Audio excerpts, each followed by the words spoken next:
Hello everyone and welcome to my YouTube channel. In this video I will tell you how to make your fingerprint lock work faster.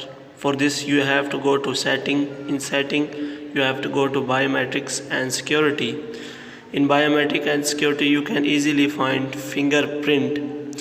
If you have added one fingerprint, then it will be difficult for your device to detect it. If you add more than one fingerprint, then it will automatically detect your fingerprint. For example, if you set fingerprint scanner for the same finger one or more time, it can easily be detected by your device and your fingerprint lock will work faster more than before.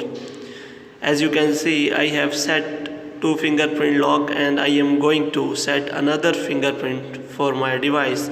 You can set from 3 to 5 fingerprint on your handset.